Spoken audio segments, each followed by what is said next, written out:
ఇప్పుడు మనం 2024 సంవత్సరం జనవరి నెల 14వ తేదీ నుంచి 31వ తేదీ వరకు ద్వాదశ రాశులు 5వ రాశి సింహరాశి వారి జ్యోతిష్యం చూస్తున్నామండి. గవ్వల శాస్త్రం. ఈ గవ్వల శాస్త్రాన్ని లకోట ప్రశ్న శాస్త్రం, చింతామణి శాస్త్రం అంటారు. తరతరాల నుంచి ఉన్నదండి, కొన్ని దేవకాలం నుంచి ఉన్నది. ఈ సింహరాశి వారి పేరు మీద 9 గవ్వలు 3 సార్లు వేసి వాటిని లెక్కబెట్టి వారి జ్యోతిష్యం భూత భవిష్యత్తు వర్ధమానం ఎలా ఉందో, శుభయోగం అశుభయోగం చూద్దామండి.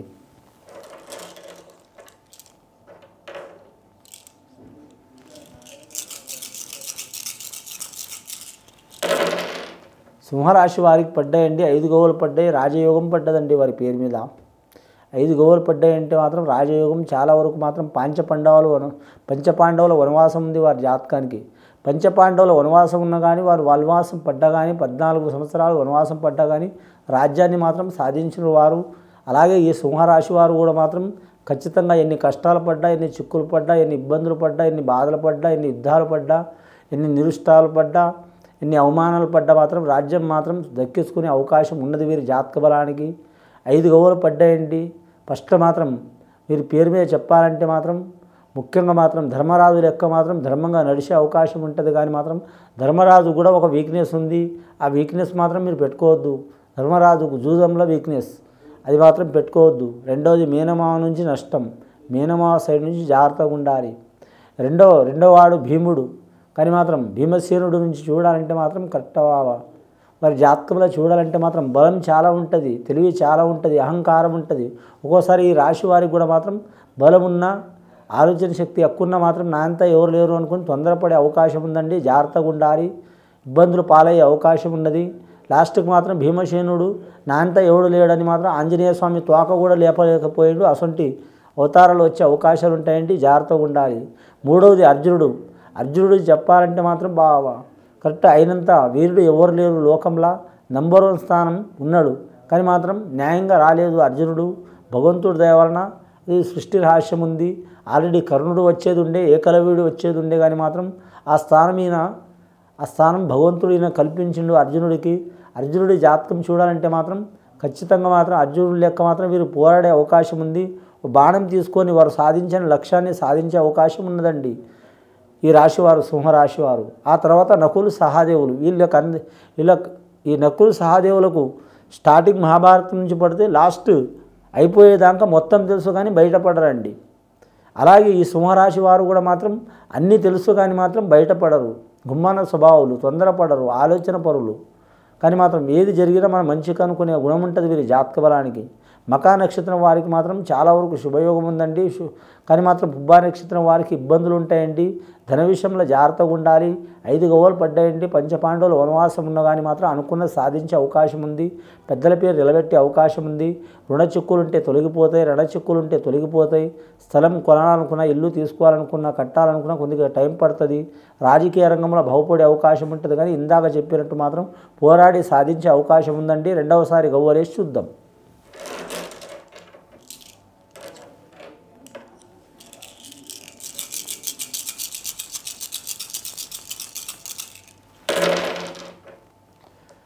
సింహరాశి వారికి 6 గవ్వలు పడ్డాయండి. 6వ సంఖ్య చెప్పాలంటే మాత్రం చాలా వరకు మాత్రం శుభ సంఖ్య ఉన్నదండి. కరెక్ట్ మాత్రం 6 రుచులు, తీపి, కారం, కరెక్ట్ ఉప్పు, 6 రుచులు చాలా వరకు శుభయోగాలు ఉంటాయండి. కొన్ని రుచులు మధురంగా ఉంటాయి, కొన్ని రుచులు మాత్రం మంట పెడతాయి, కొన్ని రుచులు మాత్రం చాలా వరకు తినవద్దనిపిస్తాయి.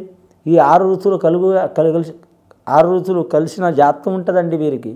ఉగాది వరకు మాత్రం వీరికి చాలా వరకు శుభయోగాలు కలుగుతాయండి. ఉగాది వరకు కొన్ని ఇబ్బందులు, చిక్కులు, చికాకులు ఉంటాయండి. ముఖ్యంగా మనిషికి బాధ పెట్టే స్వభావం ఏంటంటే మాత్రం మంట. కొందరి కారం కూడా మమకారం లెక్క ఉంటుంది. ఆ మమకారం అయ్యే అవకాశం ఉంది కారం పోయి. ఆ తర్వాత తీపి, చాలా వరకు తీపి చేసే అవకాశం ఉంది. కానీ తీపి కూడా మాత్రం ఇబ్బంది పెట్టే అవకాశం ఉందండి. ఆ తర్వాత మాత్రం చేదు, కానీ కొద్ది చేదు కాలం జీవితం కూడా వెళ్ళిపోయే అవకాశం ఉన్నదండి. ఆ తర్వాత చూడాలంటే మాత్రం ఒగరు, కానీ కొన్ని వస్తువులు మాత్రం ఒగరుగా అనిపిస్తాయి, కొన్ని పనులు కూడా ఒగరు అనిపిస్తాయి. అయినా సరే మాత్రం వాళ్ళకు మంచి యోగ బలం కనిపిస్తుందండి. ఆ తర్వాత మాత్రం చూడాలంటే మాత్రం లవణం అంటే మాత్రం అది లేనిది ఏ రుచి రాదు. చాలా వరకు శుభయోగం ఉంటుంది. ఆ తర్వాత పులుపు అండి.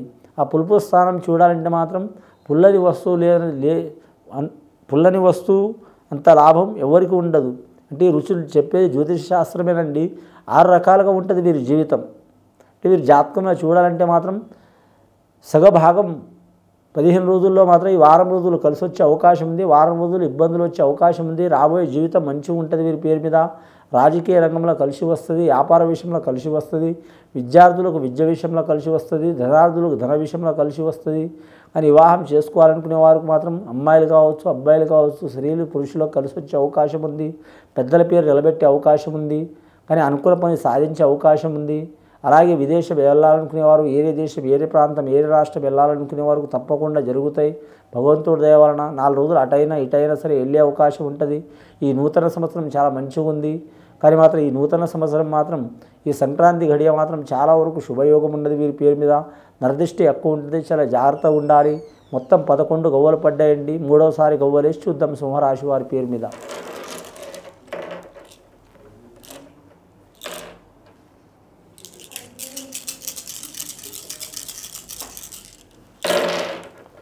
మూడోసారి గవ్వలు వేస్తే మాత్రం ఇంకా 6 గవ్వలు పడ్డాయండి. శుక్రమహార దశ వదిలిపెడతలేదు.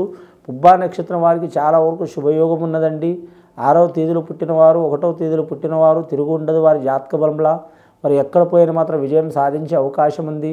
వీరి పేరు మీద మాత్రం పెద్దల ఆస్తి కలిసి వచ్చే అవకాశం ఉంది. అలాగే వీరి జాతకంలో చూడాలంటే రుణ బకాయిలు ఉన్నవారు, లేనిపోని చిక్కులు చికాకులు ఉన్నవారు, లేనిపోని అబండాలు ఉన్నవారు దూరం చేసుకోవడం మంచిది. పార్ట్నర్షిప్ పరీక్షేది వీరి జాతక బలానికి. వీరి పేరు మీద చెప్పాలంటే మాత్రం పెద్దల ఆస్తి కలిసి వస్తుంది ఖచ్చితంగా. భూమి తగాదా, పొలం తగాదా, లేదా తోటల తగాదా, లేదా మాత్రం ఇంటి తగాదా ఉంటే తొలగిపోయే అవకాశాలు ఉన్నాయి. వీరి జాతకంలో వెండి బంగారం అచ్చుబాటు కలిసి వచ్చే అవకాశం ఉందండి. మొత్తం గవ్వలు వీరి పేరు మీద చెప్పాలంటే మాత్రం 6, 6, 11 ఈ 5 గవ్వలు మొత్తం మాత్రం 16 గవ్వలు పడ్డాయండి. 16 గవ్వలు అంటే 1+1 శుక్ర మహాదశ, 1 రవి మహాదశ. శుక్రుడికి రవికి పడకపోయినా మాత్రం వీరికి మిశ్రమ ఫలితం ఉన్నదండి. కలిసి వచ్చే యోగం ఉంది. మొత్తం లెక్క పెడితే మాత్రం 1+6 7 అంటే వీరి జాతకంలో మాత్రం ఈ సప్తలోకాల్లో ఎక్కడ పోయినా వీరు అనుకున్న సాధించే అవకాశం ఉంది. ఏ విషయమైనా సరే, అది వృత్తి విషయమైనా సరే, ఆరోగ్య విషయంలో అయినా సరే, విద్య విషయంలో అయినా సరే, అలాగే పర్సనల్ లైఫ్ విషయమైనా సరే, కళ్యాణ విషయమైనా సరే, రాజకీయ విషయమైనా సరే, వారు అనుకున్నది ఏదైనా ధర్మ మార్గంలో నడిచే పని మాత్రం తప్పకుండా జరిగే అవకాశం ఉందండి. కానీ మాత్రం పెద్ద పెద్ద ఆఫీసర్లు కానీ, పెద్ద పెద్ద సెలబ్రిటీలు కానీ, పెద్ద పెద్ద రేంజ్లో ఉన్నవారు వీరికి సాయం చేస్తారు. చేస్తా కానీ మాత్రం చిన్న చిన్న వాళ్ళు దేవుడు వరం ఇచ్చిన పూజారి వరం ఇవ్వడు అంటారు. కానీ మాత్రం పెద్ద పెద్ద ఆఫీసర్లు ఏమన్నారు కానీ మాత్రం చిపిరి కట్ట పట్టుకునేటి వాళ్ళే చాలా హడావుడి చేస్తారు. అసలు వాళ్ళు ఇబ్బందులు పెట్టే అవకాశం ఉంది. తొందరపడవద్దు. సామాన్యంగా ఈ రాశి వారు కూడా తొందరపడరు. కానీ టైం మంచిగా లేకుంటే మాత్రం ఎసుంటి వారైనా తొందరపడే అవకాశం ఉంటుంది. మీరు నిదానం తీసుకోవాలి. నిత్య హృదయ పారాయణ చేయాలి. వీలైతే మాత్రం అరసవెల్లి సూర్యనారాయణ స్వామికి మాత్రం దర్శనం చేసి రావాలి. అలాగే వీరి జాతకంలో చూడాలంటే మాత్రం పూరి జగన్నాథ స్వామికి మాత్రం దర్శనం చేసి రావాలి. వీరి మీద ఉన్న చిక్కులు చికాకులు దరిద్ర బాధలు వెళ్ళిపోయే అవకాశాలు ఉన్నాయండి. ఇది విని చూసి ఆచరించే వారికి గొప్ప ఫలితాలు కలుగుతాయండి. శుభం భూయత్.